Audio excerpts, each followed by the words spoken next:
I am not ready to die. I want no Negro to die. I want no human being to die or to be brutalized, because I thoroughly believe that this struggle can be won without brutalization. We will not tolerate the beating on of black people any longer. We will stay in these damn streets. Bayard Rustin was a key advisor to Martin Luther King Jr. He was an organizer of the March on Washington. He was an extraordinary man who played the most important role during the Civil Rights Movement, and he was gay. Our next guest was his partner until his death in 1987, has kept his legacy alive with the documentary that you just saw a piece of called Brother Outside. That's available instantly on Netflix. So let's welcome Walter Naegle. Walter, welcome to Swirl Radio. Thank you. Thanks for having me. So before we get to the juicy details, I'm sure there are juicy details of your relationship with Bayard, I'd love to talk about the documentary and a little bit about Bayard's work. And you put the documentary together?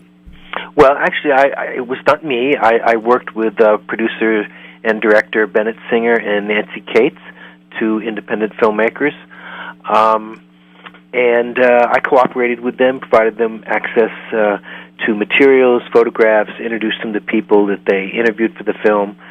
So, it was sort of a collaborative effort, but they were really the people in charge, and they had the creative control and the final say on how the film went. I'll have to say I am thrilled and obviously very grateful that there is a documentary on Bayard Rustin. I'm baffled at how many people don't know of Bayard Rustin, and yet, if it wasn't for him, half of the civil rights battles would not have been won, and his organization of the March on Washington led to the Civil Rights Act. Do you feel that it was his sexuality, as some has suggested, that kept his legacy buried? Well, that was certainly part of it. Probably the I would say like the final nail in the coffin, if you will. I mean, he had a bit of a political controversial past. He had a brief involvement with the Young Communist League when he was fairly young, and he was a pacifist during World War II, which was not a very popular thing to be. But I think those kinds of things could be overcome. But I think the fact that he was gay during that period in history, I think that was the one thing that was sort of unforgivable, if you will, or that you really couldn't overcome. So I think that kind of sealed the deal in terms of keeping him in the background. In the documentary, it was mentioned that in 1953 he was arrested for sexual perversion, and as we know, in the 50s, homosexuality, it was illegal. It was against the law. And that absolutely affected him in so many ways, and crushed him. He was depressed, as it was said in the documentary. It didn't seem, though, that he was ever not honest or candid about being gay. Is that right? Yes, that's very true. I mean, he certainly, his family knew, and the people that he worked with, his colleagues, all of that, everybody knew. He was very open about it. There was a part in the documentary that was a pivotal part for me, and that's when I realized, this person's work and what it meant to the civil rights movement. That was a part where he was on his way to Tennessee, and we all know about Rosa Parks. But yet his story was that this was even before Rosa Parks, right? Can you tell us a little bit about that part of the documentary in which he resisted arrest and he really just wanted the little kid to know that there was injustice here, and he spent many times in jail. But I'd love to talk about that part if you don't mind. No, that's quite all right. Well, Bayard was part of a group of, I would say, radical, nonviolent activists in the 40s. And most of them were affiliated with a group called the Fellowship of Reconciliation, which eventually was the parent organization for what we now call the Congress of Racial Equality. That kind of spun out of the FOR.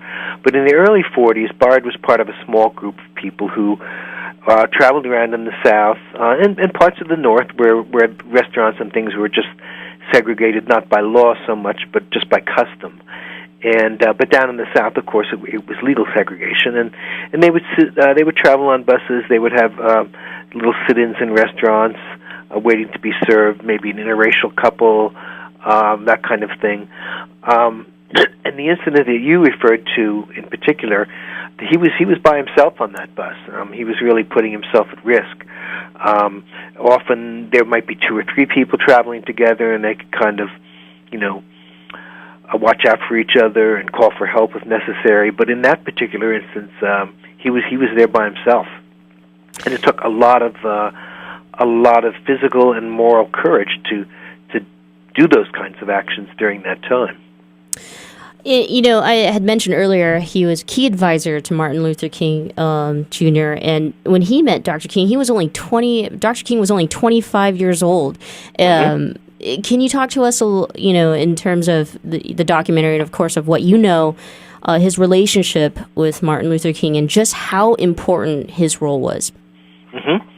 Well, I think it's Andy Young in the film that kind of refers to Bayard as sort of an older brother, if you will, to Dr. King. Dr. King was not totally ignorant of the idea and the philosophy of nonviolence because he had gone to theological school and seminary, and he knew about the philosophy of nonviolence, if you will, what you learn from books. But in terms of practically applying it to a real life situation, that was not something with which he was familiar. And by 1955-56, when Montgomery was taking place, Bayard had a lot of experience with the Fellowship of Reconciliation and with these demonstrations that they had been organizing in the 40s.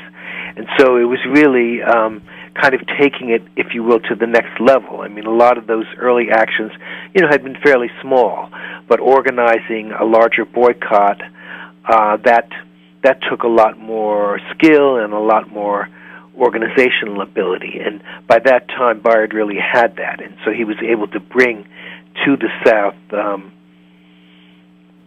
the tactics and the strategies for turning this philosophy into, action on the ground.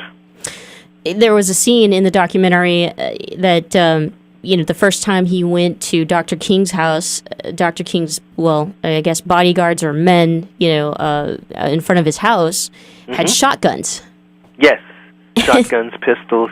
Yeah. I mean, at that point, Dr. King was not committed to nonviolence as a way of life.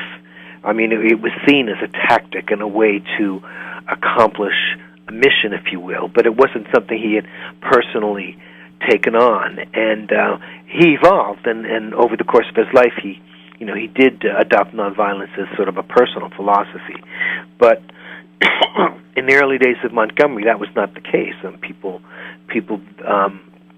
adhered to the notion of the right to self-defense, and many people did and still do, of course. But the idea was that if you were going to be leading a nonviolent movement, it was somewhat hypocritical, if you will, or inconsistent to be surrounding yourself with armed guards. Walter, we are going to take a quick break, but you'll stay with us. I'd love to hear more about the relationship. I think that's important to know, and we'd like to get to know Bayard on a personal level, if you don't mind. No, it's quite all right. We're going to take a quick break, so don't go anywhere. Hopefully, Walter will be revealing some secrets. If you have a question, you can write to us too. Head to our Facebook, search Swirl Radio. We'll be right back.